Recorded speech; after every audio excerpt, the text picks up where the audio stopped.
Hey everyone, and welcome back to ScarletSprites. And well, today, on the heels of just discussing the projects that were lined up in the basement to complete this summer, well, we have more projects. The Coinopwarehouse in Maryland is being sold, and so the entire space needs to be emptied out. And as a result, numerous machines and arcade-related items were put up for auction just a few weeks ago. So I'll stop there for a second because this isn't intended to be a doom and gloom comment, but I have felt, at least regionally here in Pennsylvania, that the market for arcade machines has really shifted just in the last 5 years. For one, I don't see quite as many games pop up like I used to, and two, when stuff does pop up, it's either overpriced or it's gone in a matter of hours. Now, I did say that this was regional. It's highly subjective and it's just based off of my own observations and experiences. So if you're seeing something completely different in your market, go ahead and comment down below.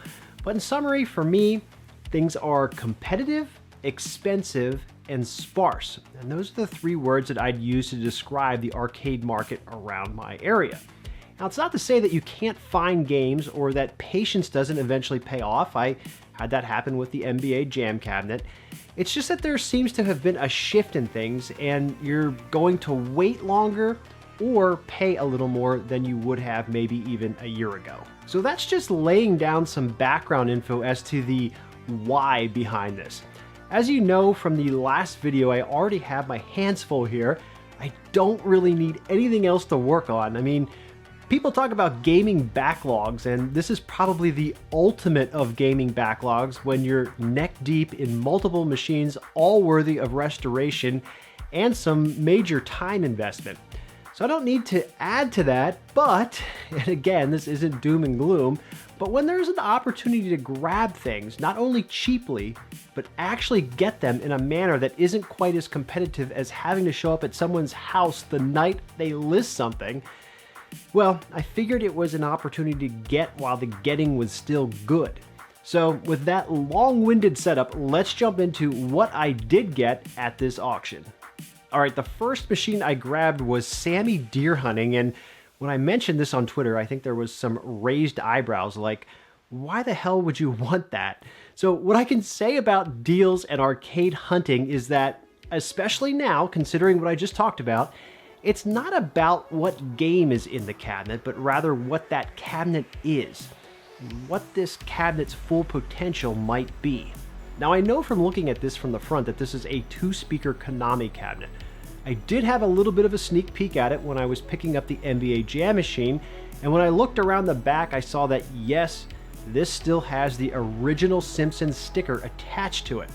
So, hopefully that clears up why I or someone else might want this machine. It's not because I love deer hunting all that much, it's that the potential to revert this machine to former glory as a Simpsons or other 4-player Konami game is still there. Somewhat coincidentally, my single-speaker Konami was a fisherman's bait that I was able to thankfully turn back into a G.I. Joe. So I'm not entirely sure what that whole trend was, but it seems like iconic Konami games were destined to be turned into outdoor sports titles at some point in their lives. So forget X-Men and the Sunset Riders, Simpsons, and Turtles. We're going hunting and fishing. So back to the cabinet, I got this for $275. It's sold as is, untested, and in the case of the warehouse, I found that to be generally true. This stuff is picked up, hauled in, and sold for you to either get lucky or figure out the issues. Now, thankfully for me in this case, the game did power up, so I know that the board works, and the monitor actually came up as well, although it is extremely dim and the colors were incredibly weak. I don't want to show that because when I powered down the game, it made a popping sound, and I am going to have to go through the wiring and replace the chassis to the monitor to see if subbing in a cleaned up chassis with new caps and flyback give a different picture. So why don't I just go ahead and discharge the tube and test that theory out. And yeah, this looks pretty good.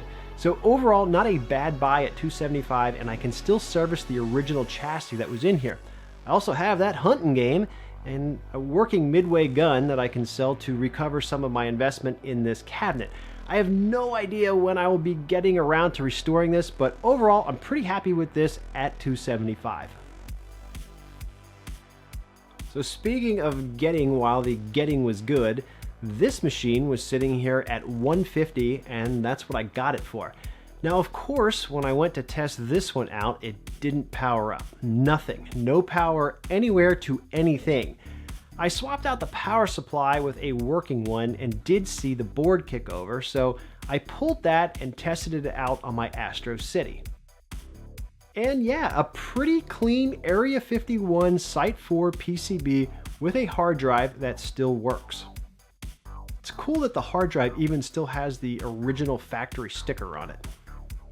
So at $150, this was worth the gamble for either the game or the cabinet and monitor. I definitely have a working game, which is cool because I've wanted this one in the collection for a while, and it's a title that I don't think was ever ported, and it also doesn't run in MAME. So going legit arcade board is the only way to play this one as far as I know. But focusing back on the cabinet for a second, I'll admit I'm a little stumped on this one. This appears to be another Midway cabinet with the short head, the kind that Blitz and Mortal Kombat use. However, when I took the dimensions of this machine, they're a little off from my Blitz 99 cabinet. In some cases, 3 or 4 inches on different sides. The inside of this cabinet is also fairly clean looking and doesn't look like the inside of any of the Midways I've ever had my head inside. There are also no Midway stickers to be found anywhere on the cabinet, which is strange because even my beat up Terminator 2 and Smash TV still had them attached.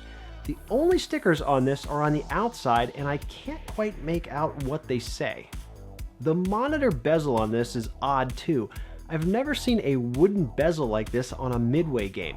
The original plastic shroud could easily have been cracked or trashed and someone could have just tossed this on here, but considering that the other oddities that are going on with this thing, I don't know.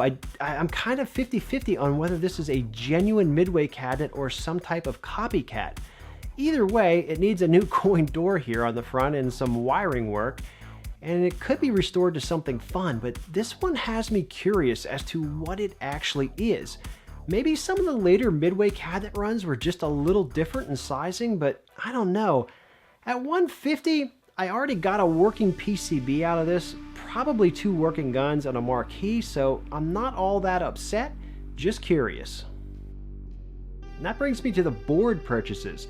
These were both listed as untested as well, so it's truly a gamble as to whether or not they would work. So it's like this fine line of how much of a gamble do you want to take, because you have to figure a lot of this stuff has been tossed around, moved, and there might even be a reason in the first place as to how it ended up getting sold and moved into a warehouse. So first up, Mortal Kombat with a soundboard. I don't own the original Mortal Kombat, and so when I saw this go up, I figured why not take a stab at it.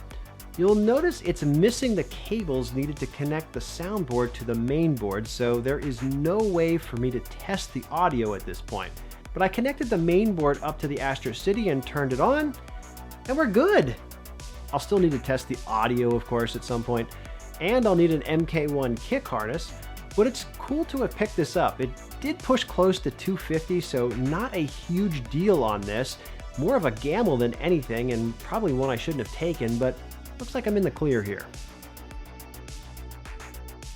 Next up, I grabbed Akari Warriors 3, and full disclosure here, it was incorrectly listed as Akari Warriors, and I didn't recognize that the boards were different from the third installment to the first. I just don't have them memorized, so I don't know what they look like. But it was about to sell, and I put a final bid in and won this for 60 bucks. Booting up, it doesn't look so great at first, kind of like a Game Boy game here, but a little tilting of the board and the color comes back. Now this probably means that there is a cold solder joint somewhere on the board.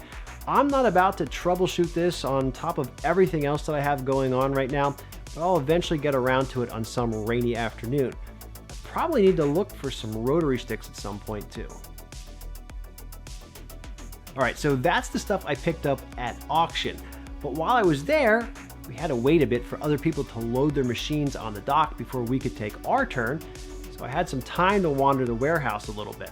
Now the warehouse is noticeably much more empty than it was even just a few weeks ago because the closing date for sale is approaching.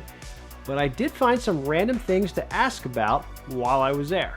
Grab these control panels and boxes. Again, not because I want these as is, but having these nice 4-player boxes will come in handy for restorations, particularly for the Simpsons cabinet and also potentially a large midway box for, I don't know, possibly a 3-player Rampage World Tour idea that I've had kicking around in my head. All of this is just kind of circumstantial, but I was trying to capitalize on the whole get while the getting is good concept here, and at $25 each, I'll certainly take them. And the final item for today is anyone getting bored yet? Who can pass on a CRT these days? This is a medium resolution K7500 monitor that was just sitting on the floor.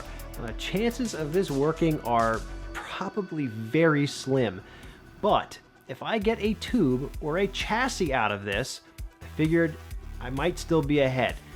My virtual racing machine uses 2 of these, so it's not a waste to have a spare ready to go. I asked and the price was right.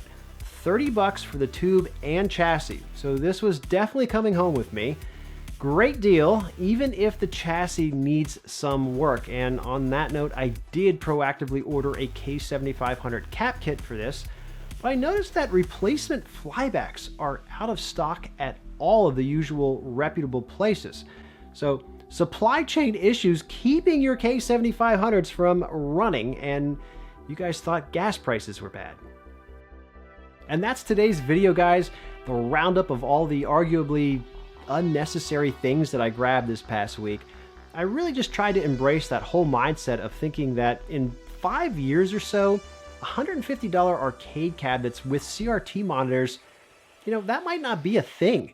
Definitely will probably not ever find another Simpsons machine for under $300 again, so I just took advantage of having the space to store these while I'm working on everything else. But honestly though, I'm optimistic about that K7500. I don't know why, I'm unreasonably optimistic, but for $30, that might actually be the steal of the lot here. But anyways, please leave any questions or comments down below, particularly if you have any insight into that maybe midway cabinet. Don't forget to like, subscribe, and join if you would be so kind, and I will catch you all next time. Later, guys.